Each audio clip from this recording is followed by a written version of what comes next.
PDF के लिए Telegram join करें। डिक्टेशन स्टार्ट होगा 5 सेकंड के बाद।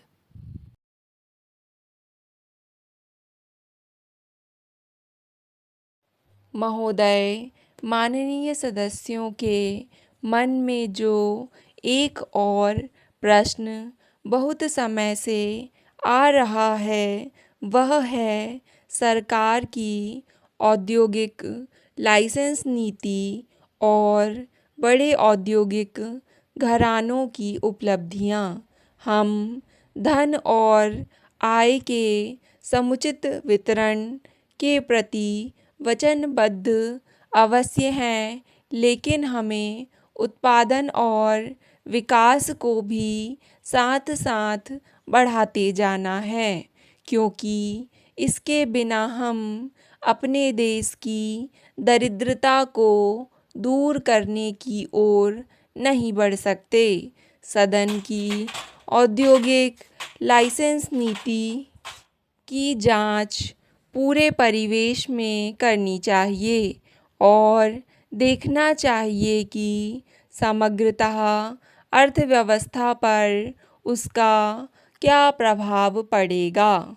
हमने लघु उद्योगों के लिए एक बड़े क्षेत्र को सुरक्षित रखा है तथा छोटे व मध्यम उद्यमियों के लिए उससे भी बड़ा क्षेत्र खुला छोड़ा है।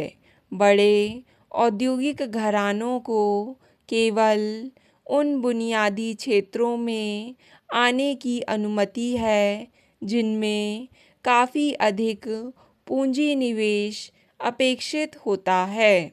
यदि आज सार्वजनिक क्षेत्र के प्रबंधकीय, वित्तीय तथा तकनीकी साधन असीमित होते तो अवश्य ही मैं यहाँ तत्काल यह निर्णय ले सकती थी कि इस क्षेत्र को पूरी तरह से सार्वजनिक क्षेत्र के लिए सुरक्षित रखना चाहिए और बड़े औद्योगिक घरानों को कोई लाइसेंस नहीं दिए जाने चाहिए। फिर भी हम जानते हैं कि स्थिति ऐसी नहीं है। सार्वजनिक क्षेत्र का काफ़ी विस्तार हुआ है और हम उसका इस सीमा तक निर्माण करना चाहते हैं कि वह हमारी अर्थव्यवस्था में सर्वोपरि प्रभाव डाल सके। लेकिन बुनियादी क्षेत्रों के मामले में जिन्हें सार्वजनिक क्षेत्र वित्तीय या तकनीकी या अन्य साधनों के अभाव के कारण अपने हाथ में लेने में असमर्थ है, हमारे सामने विकल्प यही है कि हम या तो अपनी ज़रूरत की चीज़ें बाहर से मंगाएं या इन औद्योगिक घरानों में से कुछ को इस क्षेत्र में आने की अनुमति दें, जिससे देश को बढ़े हुए उत्पादन और रोजगार के अवसरों का लाभ मिले। ऐसा कोई निर्णय नहीं लिया गया है जो औद्योगिक लाइसेंसिंग नीति के विरुद्ध हो और सरकार के पास ऐसे पर्याप्त अधिकार हैं कि वह बड़े औद्योगिक घरानों को दिशा दे सकें, उनके कामों को नियंत्रित कर सके और यह सुनिश्चित कर सके कि वे राष्ट्रीय हित में काम करें। हम इस समस्या पर लगातार विचार करते रहते हैं। प्रत्येक मंत्रालय को हमारा यह निर्देश रहता है कि इन घरानों को राष्ट्रीय हितों के अनुकूल काम करना चाहिए। अभी तक योजनाओं और राष्ट्रीय नमूना सर्वेक्षणों में आंकड़े दिए जाते रहे हैं। महोदय, दूसरा बड़ा प्रश्न मूल्य वृद्धि का है।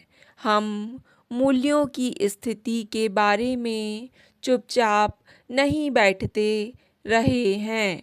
हम ऐसा कर नहीं सकते।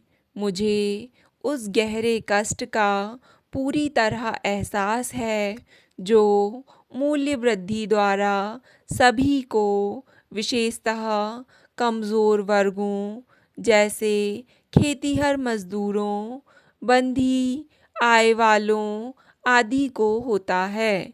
लेकिन जो लोग भय का संचार करने की कोशिश करते रहते हैं, उनके कथनों से हमें अपना विवेक नहीं खो देना चाहिए। वे मूल्य वृद्धि को तीव्र मुद्रास्फीति की भूमिका मानते हैं। हमें तथ्यों को सही ढंग से समझना होगा।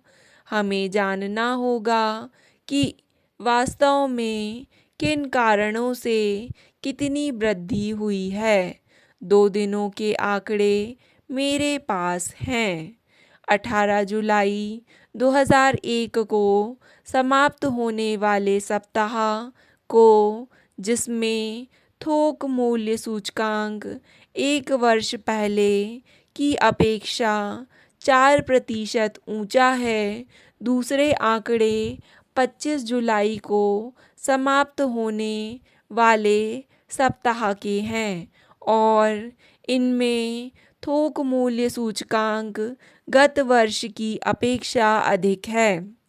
अनाजों के लिए सूचकांक 2% कम है और चावल को छोड़कर अन्य सभी अनाजों के मूल्य पिछले वर्ष की अपेक्षा गिरे हैं।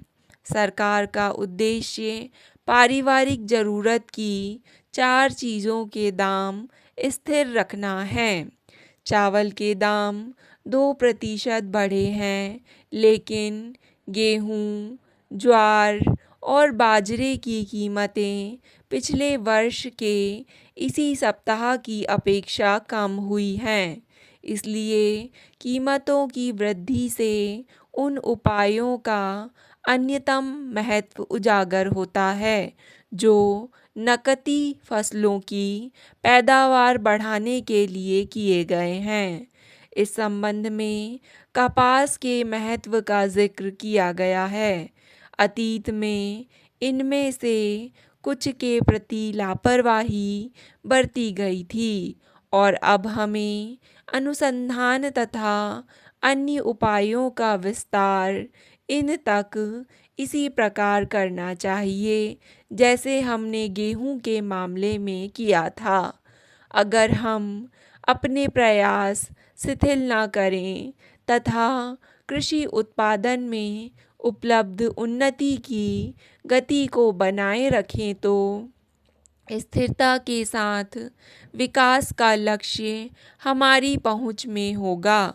किसी ने यह भी कहा है कि विकासशील अर्थव्यवस्था में मूल्य चढ़ते ही हैं, और यह बात उन्होंने बड़े अच्छे समय पर कही है। हम देखते हैं कि मूल्य वृद्धि भारत में ही नहीं, बल्कि आज विश्व में इसे सभी जगह देखा जा सकता है। इसके साथ ही हम उपभोक्ताओं के लिए मूल्य कम रखना चाहते हैं। साथ ही हमें यह भी सुनिश्चित करना है कि कृषि की उपज भी बढ़े। महोदय, देश की स्वतंत्रता का अर्थ मात्र राजनीतिक स्वतंत्रता नहीं, उसका अर्थ शहरी लोगों की स्वतंत्रता भी नहीं है। वास्तविक स्वतंत्रता वह होगी जिसमें ग्रामवासियों को अपने भाग्य, अपने भविष्य के निर्माण का स्वामित्व प्राप्त होगा। यह उनके स्वशासन के जरिए ही हो सकता है। महात्मा गांधी का यह कथन उनके सामाजिक दर्शन का मूल स्रोत है। उनका विचार था कि हर एक गांव एक गणतंत्र की तरह हो। वहाँ एक पंचायत हो जिसके पास उस गांव की सभी समस्याएं निपटाने का अधिकार हो। अपने देश में अब 73वां संशोधन लागू हो जाने से पंचायतों को पर्याप्त अधिकार मिलने का मार्ग प्रशस्त हो गया है और इस तरह उनका एक सपना साकार हुआ है। गांधी जी के सामाजिक दर्शन में मुख्य रूप से समाज एवं स्त्री पुरुष को महत्ता संबंधी विचारों को सम्मिलित किया जाता है। गांधी जी एक वर्ग विहीन, शोषण रहित, शांतिपूर्ण, जनतांत्रिक, आदर्श समाज के पोषक थे। उनका कहना था, मैं एक ऐसे भारत के निर्माण हेतु कार्य करूँगा जिसमें निर्धनतम व्यक्ति भी गौरव अनुभव करेगा कि वह यह देश उसका है और इसके निर्माण में उसका प्रभावपूर्ण आवाज़ है। ऐसा ही भारत होना चाहिए। स्टॉप।